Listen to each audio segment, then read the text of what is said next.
So, calculus became kind of a big deal somewhere, I want to say in the 90s. It is concerned with two parts. Calculus 1, which is the calculus you would learn in high school, has two types. Type 1 is differential calculus.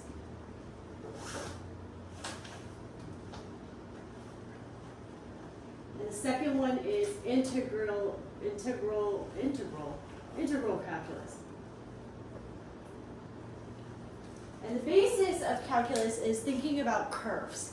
Curves, physical curves, so it could be like a parabola, change over time, is the second one. So we're thinking about curves or tracking changes over time.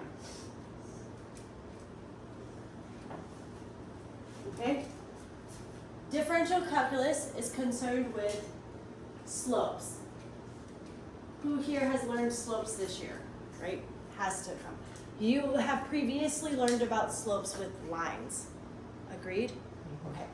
So remember, this is like m in y equals mx plus b. Yes? Okay.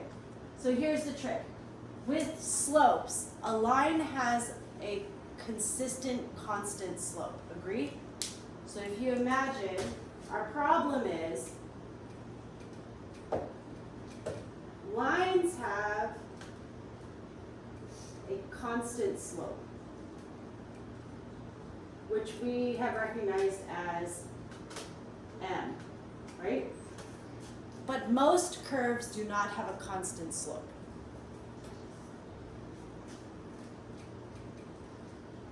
Curves don't have a changing slope. So then we became obsessed with this idea of how do we determine, how can we calculate a slope at any point on a curve? So if you imagine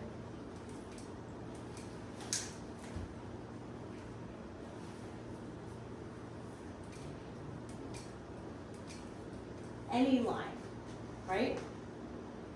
Calculus is concerned with figuring out the slope at any specific time, the exact slope. So the problem is to find the exact slope. Oh no, I'm encroaching. Slope at any time on a curve. So that is what differential calculus is about. Differential calculus is about finding the exact value of the curve.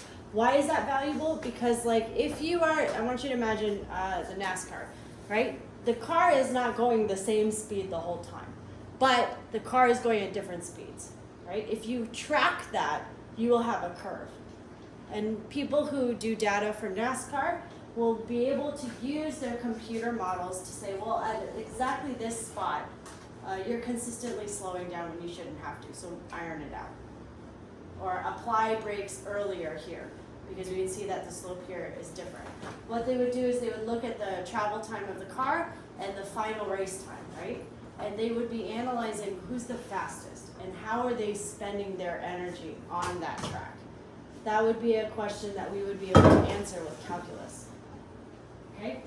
Now, on the reverse side, integral calculus is concerned with areas. Okay. This one's a little bit trickier. Yes? So if you imagine a line, and you have a line here, right?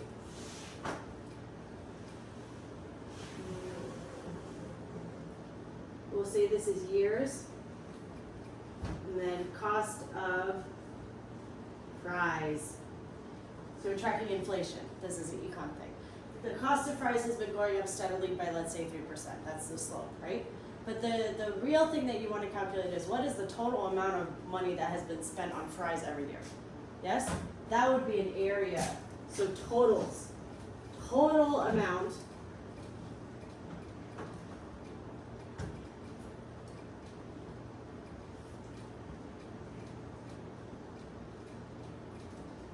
So the total amount of money spent is actually going to be, like if we say for, let's say, start 0 to the 4th year. You would track this year, and we would track this 4th year, and you would track the area underneath. That wouldn't be that hard based on what you know about area, right? You just calculate this rectangle and then the triangle. You can use that, doesn't even require trigonometry. How about under a curve? Yes? So the problem then becomes, under a curve,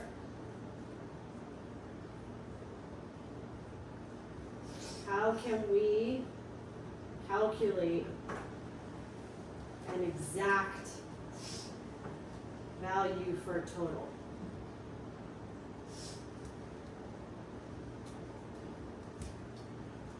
Exact is the problem. We can estimate, right? But we can't get those little pieces under the curve. So if we look at a curve,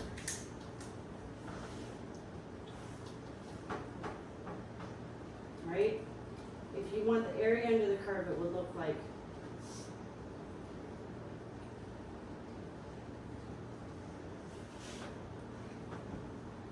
those areas. Positive area, maybe negative area, depending on what you're looking at. So calculus is concerned with curves. Often this translates to changes over time.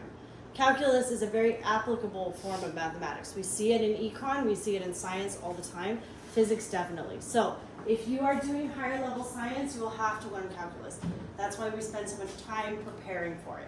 How we prepare for calculus is you will need the following things. You will need Pythagorean's theorem.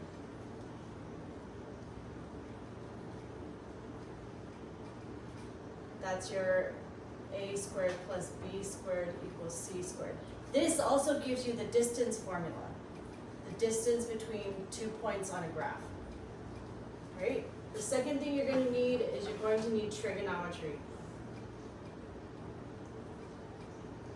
That's using angles and side lengths. Right? With that, you can find area of a triangle. Yes? Okay. Then, this is also knowledge of tangent. We're finally going to learn what the point of a tangent is, and then we're going to learn about a secant. These are both for calculus. So the words themselves are important. We are also going to learn about limits. I think we're going to do limits this week. Yes? Limits are like tracking patterns in functions. So what it would look like in function would be, say, the limit of as x approaches 0.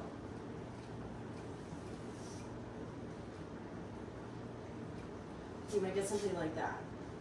Yes? What you will have to do is you'll have to look at a graph, the graph on your calculator, which we'll practice with this week, or you can hand calculate it. As x approaches 0, you're going to get a function for this. Yes? And it will approach, I believe, 2. As x approaches 0, this value on this graph will be 2. Because if you put this 0, plug in 0, it's like plugging in. Conceptually, limits are very confusing, except for you just need for limits algebra. Before we do all this supporting thing, you are also going to have to know your exponent laws.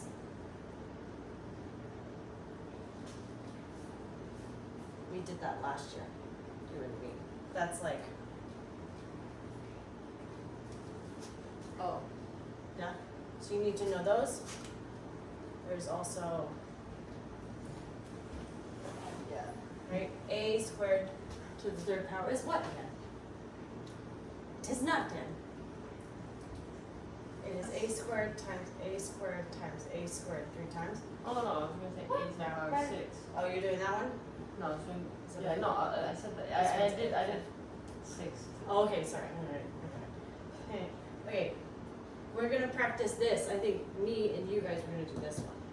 'Cause you need to know that for school anyways. That's not even a, It's not even a 10th grade skill. And then you're gonna need to know your roots or radicals law.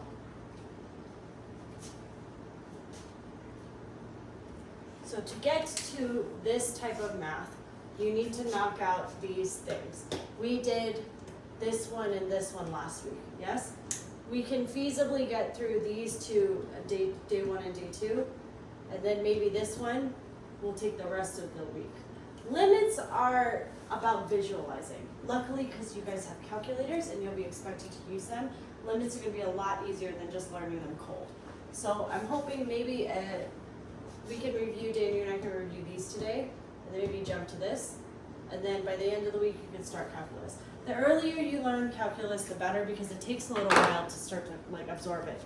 There are 4 basic skills for calculus. There's 2 basic skills for differential, and there's 2 basic skills for integration.